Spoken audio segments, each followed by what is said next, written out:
This is the Nebraska Broadcasters Association History Project. It's a look at the people and the personalities who have made Nebraska broadcasting what it is today.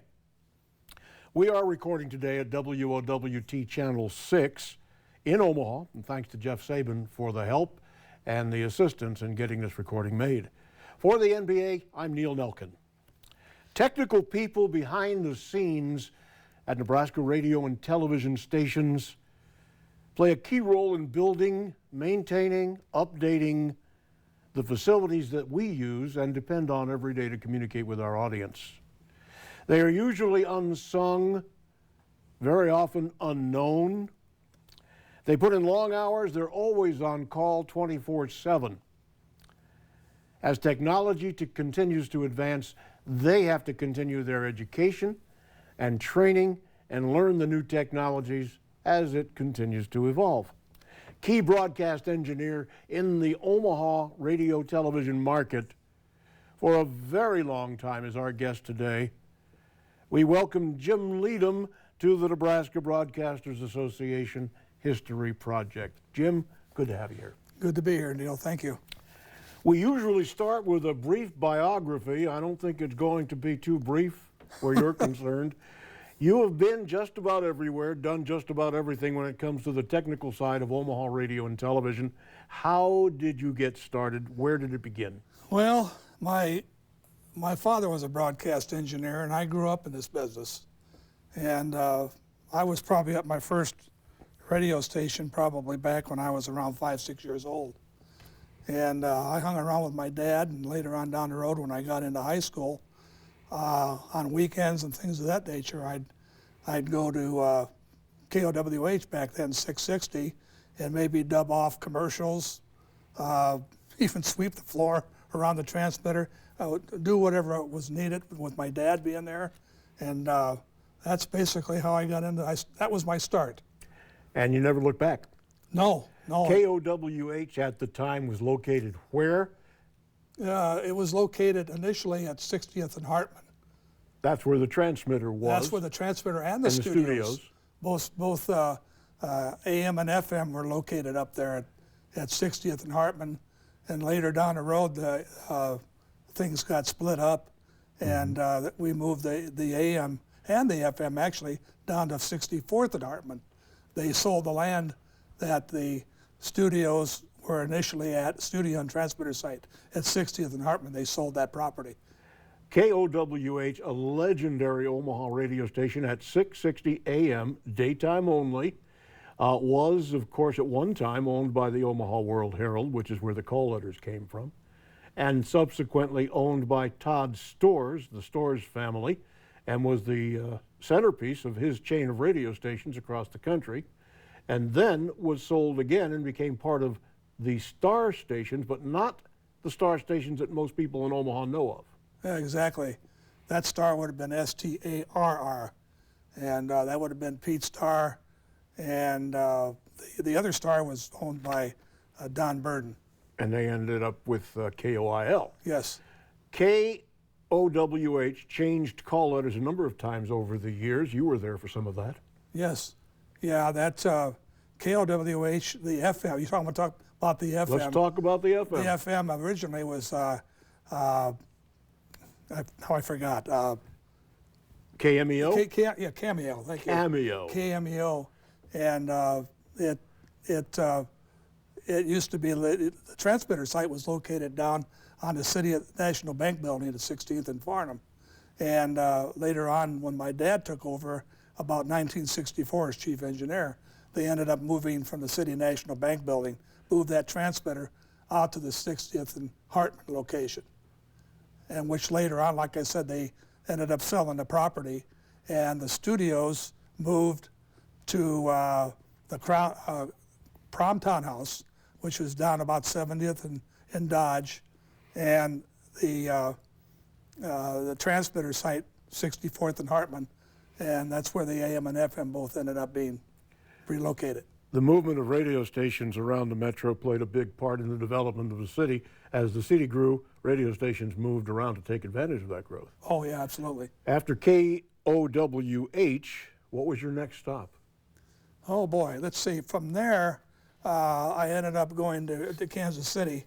After I came home from being in the service, my dad asked me one night, he says, well, what are you going to do now? And I says, well, I don't know. He says, you want to go back to work with me? And I said, sure, why not? So we ended up, after they sold KOWH, AM and FM, actually the AM was back then changed from KOWH to KOZN, was a country radio station. They sold that property, both the FM and AM, to Reconciliation. And Reconciliation Incorporated was Yeah. the company. Previously, KOZN was Omaha's country cousin. that's right, exactly. Yep. So now Reconciliation has KMEO. Yes, they have. Well, it would have been switched over to KOWH FM way before that. Interesting ownership group at Reconciliation Incorporated. Yeah, Bob Boozer and Bob Gibson. Yeah. They How both- long did they have it, and what did they do with it? Gosh, I don't know for sure how long they had it. A friend of mine, Dick Dennis, ended up going to became their chief engineer. I'm going to say they probably had it for about 5-6 years, maybe a little bit longer. Now, you made your stop around a lot of Omaha radio stations, and you've got stories to tell from most of them. Where next after KMEO and that? Well, when I left Star here in Omaha, we ended up moving down to Kansas City. Star Broadcasting relocated their offices down in New Orleans, and we had stations in New Orleans, Little Rock, Arkansas, Memphis, Dallas, Kansas City, and Sioux Falls. Sioux Falls, we had it. And we had 7 AMs and 7 FMs, and my dad and I went around the country, and we rebuilt studios and transmitter sites. Now, in these days of consolidation, people don't remember 7 AM, 7 FM. That was the FCC maximum you could own. That's right. So you had a full complement. Yeah, we were plenty busy, believe me. And after a few years of doing that, I decided I wanted to get into television. So I came back to Omaha, where I wanted to relocate to, and I went around to the different TV stations, and WWT was one of them. Back then it was WW, and G. Flynn was the chief engineer, I believe.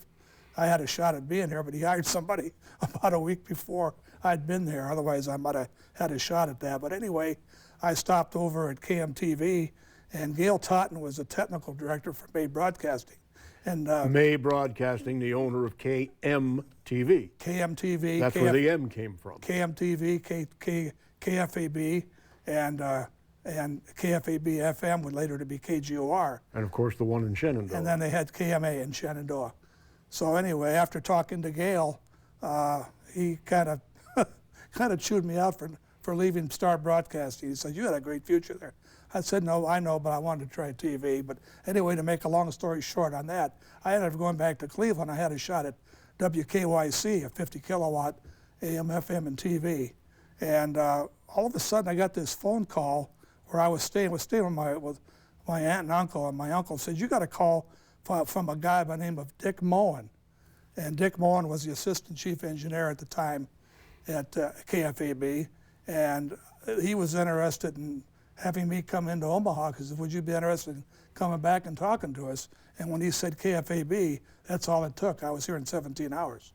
Drove all the way. Drove all the way and met with John Bruna, who was the chief engineer, and a week later, I accepted the job at KFAB and never regretted it. You accepted the job at KFAB as what? I actually was just basically a technician at the time. We had 4 technicians, a chief engineer, and an assistant chief engineer. And later on down the road, about 3.5 years later, Dick Moen was our assistant chief, and he resigned and went on to a different career, and I ended up being assistant chief engineer at KFAB. So this was when, 1960? That would have been, let me think for a minute, 71 is when I started.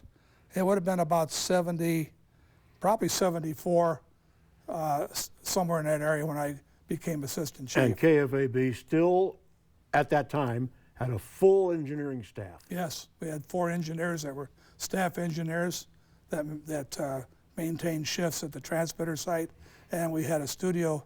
One guy was a studio supervisor, and he did all the recordings at the studio, and then we had an assistant chief and a chief. Always had somebody living at the transmitter site in Papillion. You lived there for a while. Well, I pretty close to living there. I got snowed in 4 or 5 days one time, and but it's yeah, we had a staff there. We had it staffed from about 4 o'clock in the afternoon, clear up to about 7 a.m. in the morning. There was a full-time engineer there. That is a classic Omaha transmitter site from an engineering perspective, and in that there was a Westinghouse 50 kilowatt AM transmitter there that today would be a relic, but was the workhorse back in those days. That was the main transmitter. That got put in 1947. They moved up, KFAB was originally out of Lincoln. I think they were owned somewhere along the line with some Buick company or something. Yes, that's what Seidel's company, which was the Buick distributor. Right, that's what I recall. Yeah. And they ended up in 1947, they got permission to move, and they were 5 kilowatt, I think, down in Lincoln. But when they came up here, they could go 50 kilowatt.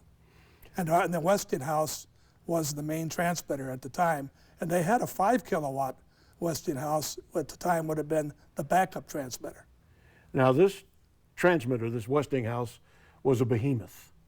Oh, it's a monster. Give me an idea of the size of that thing. Oh, good Lord. That thing had, that covered, I'll bet that thing was probably, a third of a football field long. It was mammoth. Just cabinet after cabinet after cabinet. Yeah, I forget, 8 or 10 cabinets, and it took 2 guys to tune it. One guy was down by the driver's section and the exciter section. The other guy would be down by where the finals were. There were 2 finals, and it took 2 guys to tune that transmitter. And today, KFAB runs a solid state 50 kilowatt box. That's about the size of a refrigerator. Maybe 2. Maybe 1 cabinet size of what the Westinghouse used to be. Yeah, and it's now that the transmitter they have now there was one in there before that. They had an RCA 50 kilowatt ampliphase. And the ampliphase was a classic RCA. Yes, and it was all tube type, and we ended up using that as the main, and the Westinghouse became the backup transmitter. And during storms, a lot of times we'd switch over from the ampliphase to the Westinghouse, because the Westinghouse, you could run into a pickle barrel. It didn't care what kind of weather was going on. It pretty much stayed on the air. Didn't care at all. No, it ran. You told me about the final tubes in that Westinghouse. Today, a final transmitter tube, maybe that tall, that wide. Oh no, these were about like this. They stood probably, I'm gonna guess, 3.5 feet tall if you laid it on the floor. And it took we had a little crane that slid in, and it would lift up the tube out of the tube socket, and then you'd bring it back out of with the crane. 2 men couldn't pull it out of there because of its awkward location and its weight. And they were very heavy. Anything left of that Westinghouse today? Pieces of it. Since then, they put in the ampliphase became the backup transmitter. The Westinghouse was basically retired, and where the control circuits used to be, down on the right-hand side of the transmitter, they put in a Continental 50 kilowatt, and that became the main transmitter. So there's a transmitter history there that goes back to the late 1940s. Oh yeah, easy, yeah. All right, tell me about some of the unique things. I know we've discussed some of the RF facts when storms would roll through at that KFAB site. Well, whenever the storms got really severe, the RCA ampliphase, that was our main transmitter at the time, it could not handle the lightning strikes and things like that would hit the tower. And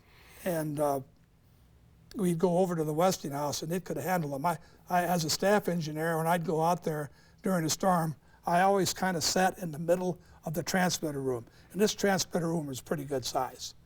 And I'd sit there because I wasn't going to touch a thing, because whenever we took a lightning hit, the sparks would start flying. And what would happen with the Westinghouse is we'd take a lightning hit, and the lightning hit would come into the final cavity of the transmitter.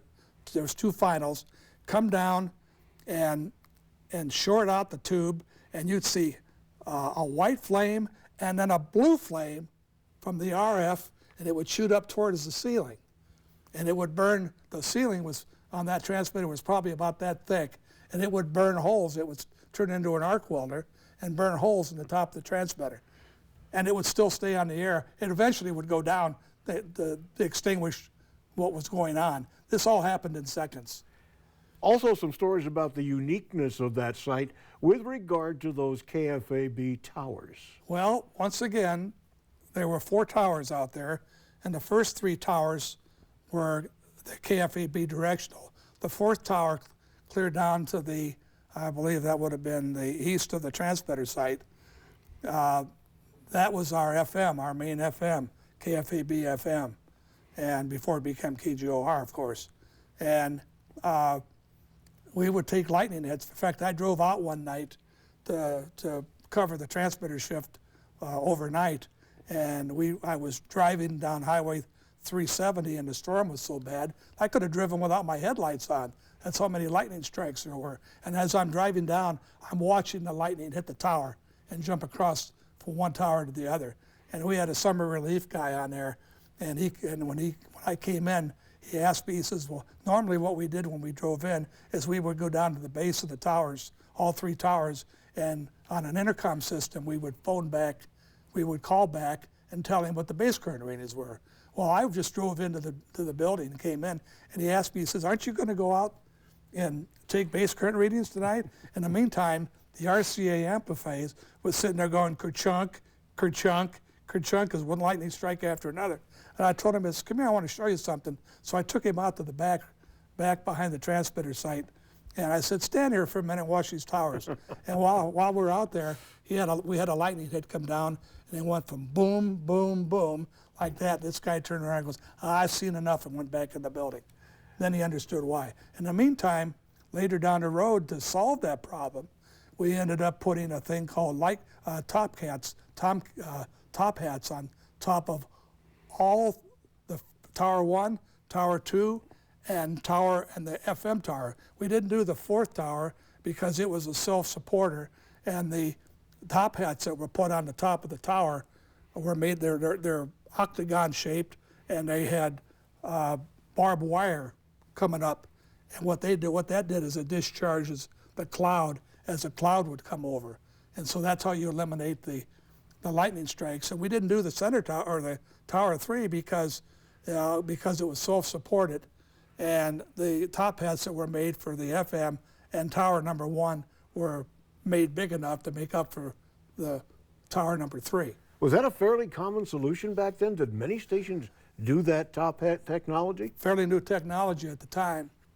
And we didn't know if it was going to work. We knew that we'd seen the studies on it.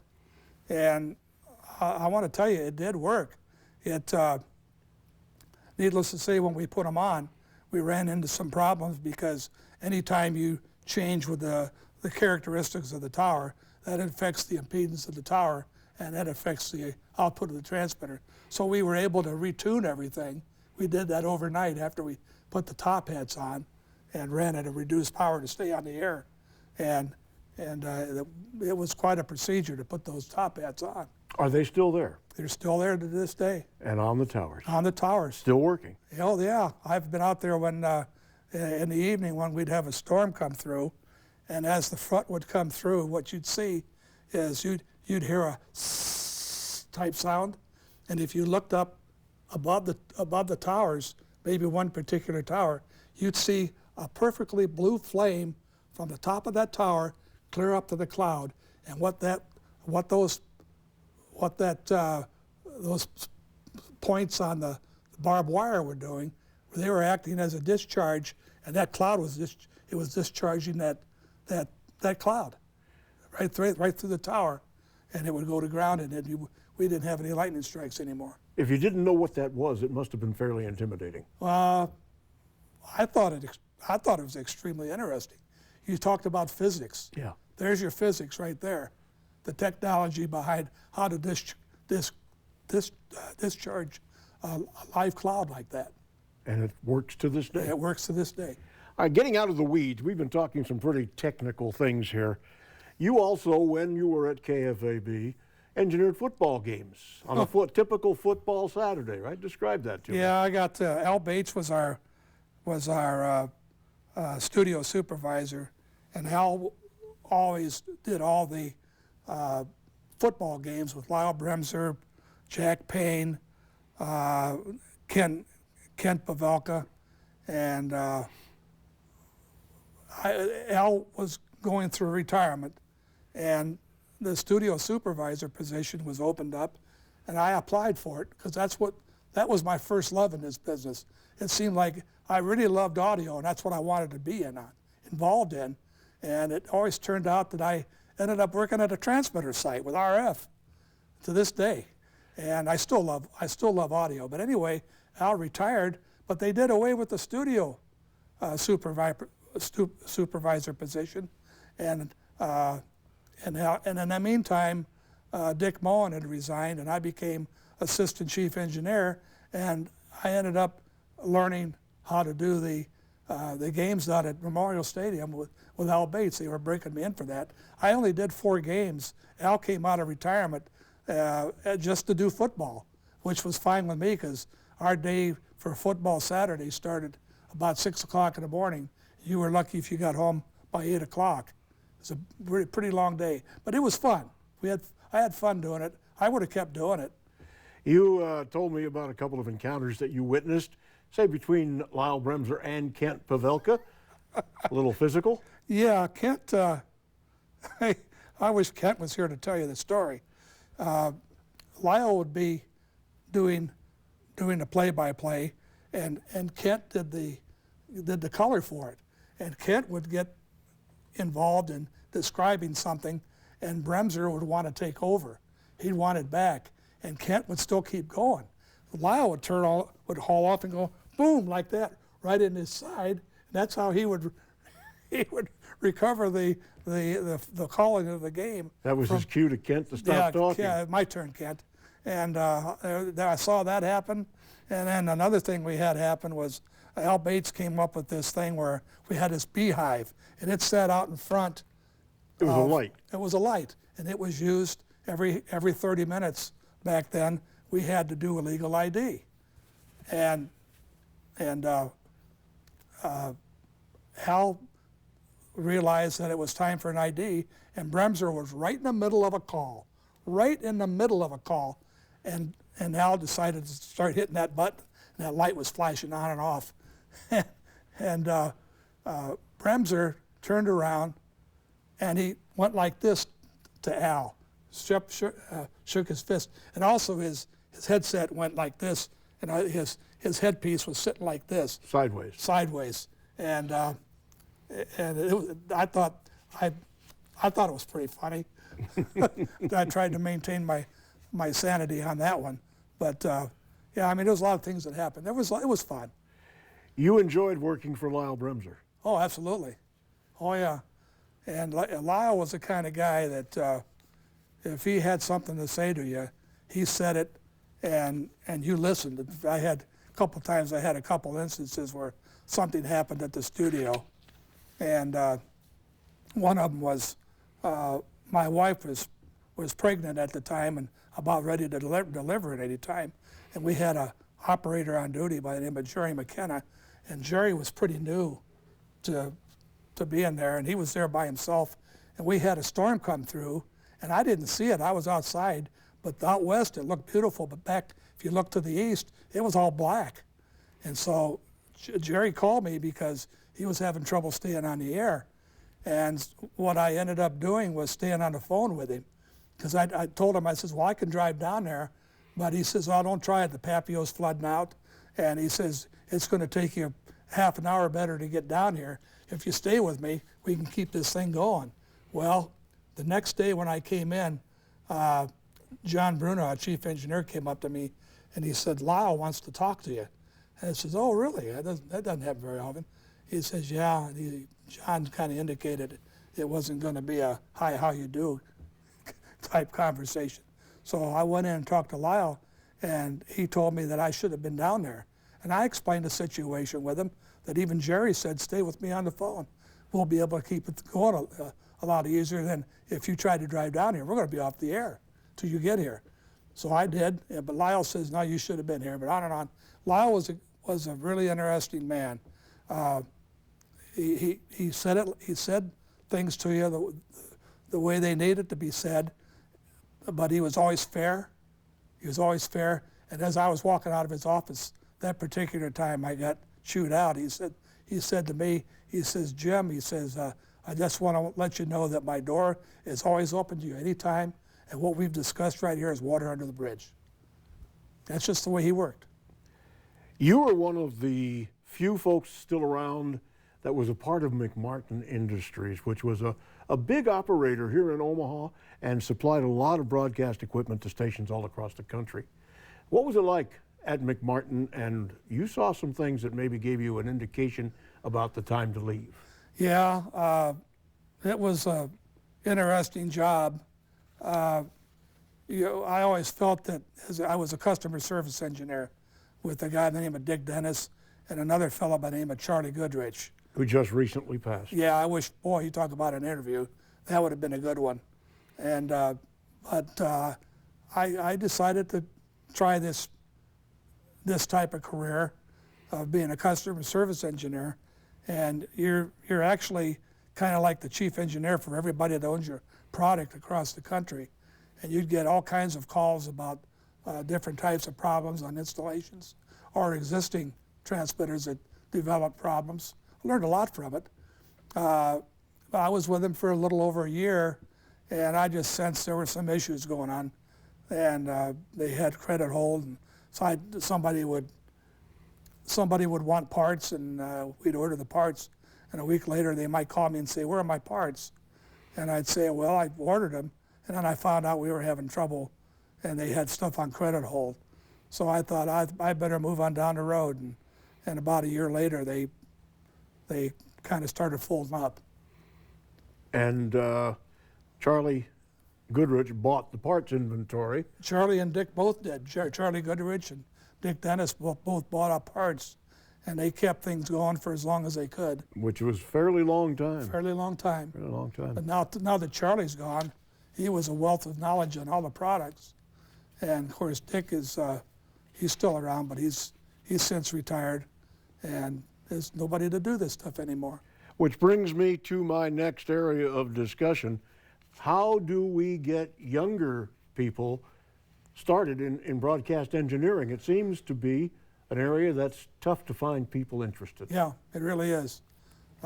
This topic has been coming up for years, and there's not much interest in broadcast engineering. There's some people that are.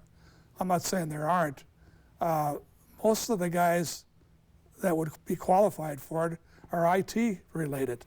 Matter of fact, I went to a NAB convention one year, and we had a seminar on computers, when computer technology was starting to become replacing turntables, cart machines, and tape decks. And you had to start learning about computers and the on-air operating systems that were going to be installed. And I sat between two guys, and I asked him, I says, well, what do you do? The guy on the left says, I'm chief engineer for such and such station, and the other guy on my right said the same thing. And I asked him, I said, well, just out of curiosity, what kind of transmitters are you running? And neither one of them could tell me what their transmitters were. And I says, you don't know what you're chief engineer, and you don't know what your transmitters are? And they told me, they said, well, they hired me for my IT skills. And I said, well, what are you going to do when the transmitter goes off the air? And they says, well, we're going to hope and pray it never does. And I told both of them, I want to wish you a lot of luck. That's engineering. Yeah, that's right. It's inevitable. It's true, though, that you have to have the IT education, and you have to know what's going on in the computer world, because that's advancing so quickly in broadcasting. Radio and television resisted it for so long, but once it got in, it became critically important. Oh, absolutely. Our SBE group Society of Broadcast Engineers, we've got a good group of engineers. I mean, very talented people, and there's about 2 or 3 of them that are really good with IT, and I'm actually learning from them, from these guys, and but the problem, I think we started talking about replacing the engineer of today. The problem is that a lot of these guys are IT involved, and they want a job that's 8 to 5, Monday through Friday, and they want weekends off, they want holidays off. That's a typical chief engineer. Yeah, and they don't want to work. They don't want to work overnights, no matter what. They don't want to be on call 24/7. No, they weren't happy with. They don't want to be out in the middle of a field on a snowstorm and a blizzard. Nope.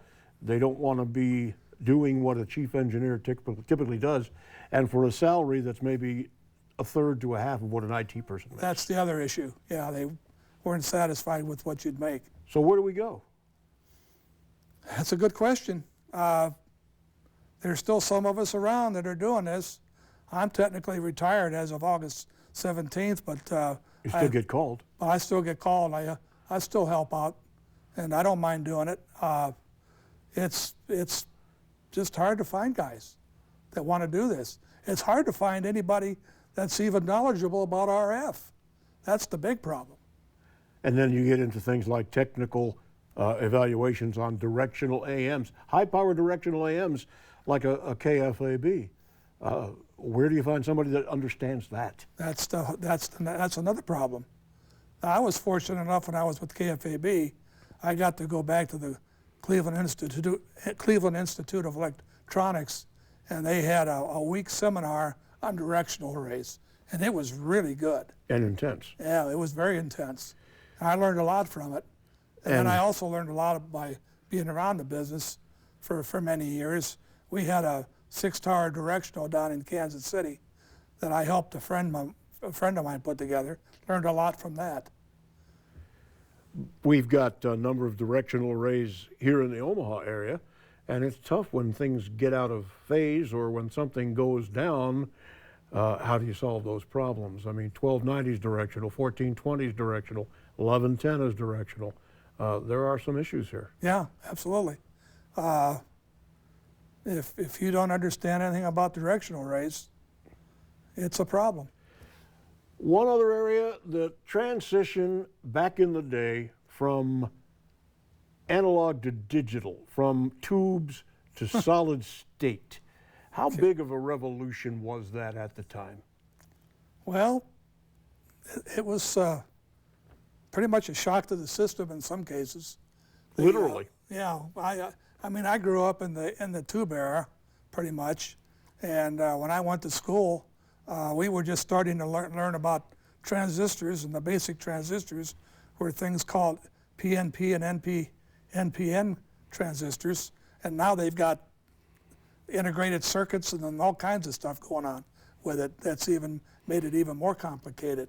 And the good thing about it is the transmitters that used to be tube type, by going solid state and everything, even other than the final, it became, the transmitter actually became a little bit more dependable, and it didn't fluctuate so much, because with a tube transmitter, as the tubes age, why the characteristics of the transmitter, the tuning, things will change. So it's a different ballgame now. And people are not grown up with it, don't know much about it. No. And tube technology was totally different. It meant that with the stability of solid state, you didn't have to take readings every 30 minutes anymore. You didn't have to have somebody licensed to run a directional array as we used to have to do in the old days. So it's been an improvement in a lot of areas. Yeah, it is. And now a lot of the transmitters now, the final stages of the transmitters are all solid state also. And the thing is with all these changes that have taken place, there's been a lot of deregulation by the FCC because of that. You don't have to take, it went from 30-minute readings to taking readings every hour, and now you don't even have to take readings if you don't. I recommended that we did because as each operator came on, they needed to have familiarity with what the transmitter was doing. So I always had them take a reading at least once during their shift, and they would get used to those transmitter readings. And if something started changing, that meant something's wrong, and they would call me. And the other thing is the licensing. We used to have first phone operators at directional arrays. Right. Well, they did away with the first class license, and it went to a general lifetime license, and that's what I've got. And now they don't even issue that anymore. Anybody off the street can do my job. According to the FCC. According to the FCC. Practicality, though, dictates that that's not necessarily true. Yeah, exactly. Jim Leedham, you have had a career that has kind of paralleled the evolution of radio and television engineering in this market. You've seen it all. You've worked with the people that made the differences, and you've made a big difference yourself. Oh, thank you. I'll tell you, I've been lucky to have worked with some really talented people throughout the years, and mentors. My first mentor is my dad. I pretty much grew up in this business. He and I went around with Star Broadcasting when they had the 7 AMs and 7 FMs, and we rebuilt almost every studio they ever had. We rebuilt almost every transmitter site they had. So when I came to KFAB, all of a sudden I'm working with a high-powered transmitter, and I learned a lot from that. And we built, when KFAB FM switched to KGOR, we built a new transmitter site up at Crown Point, and we put in two 20-kilowatt transmitters that were combined together. And I learned a lot from that, because later down the road, when I went to work at KEFM, I put that station on from the ground up. Light 96. Light 96. KEFM Light 96. John Webster's station. John Webster owned it, yes. And that was another great experience. I was with him over 20 years and loved every minute of it till he sold the stations to Clear Channel. And then you moved it. And then I moved it again. I moved the studios. Yeah, and the transmitter site. It got moved from the Pappas site out in Gretna. That got moved into the Omaha. It got moved on Channel 7's tower. You've been there. You've seen it all. You've done most of it. Yeah, I also did KGOR. We built that transmitter site was originally it's an auxiliary site now. Is out in Springfield on a 1,200-foot tower, and we ended up moving into Omaha on WWT's tower, and it's up on that tower at 941 feet, and it's a brand new transmitter installation. Well, it was brand new. It's about 12 years old now, and the time flies. But and also built studios for that too, for KGBI. We could do a whole show just on Crown Point. I've got plenty of stories about it. There you go. Our thanks to Jim Leedham for his perspectives and his history in Nebraska broadcasting. Our thanks also to Jeff Saban and WOWT Channel 6 here in Omaha. For the Nebraska Broadcasters Association History Project, I'm Neil Nelkin.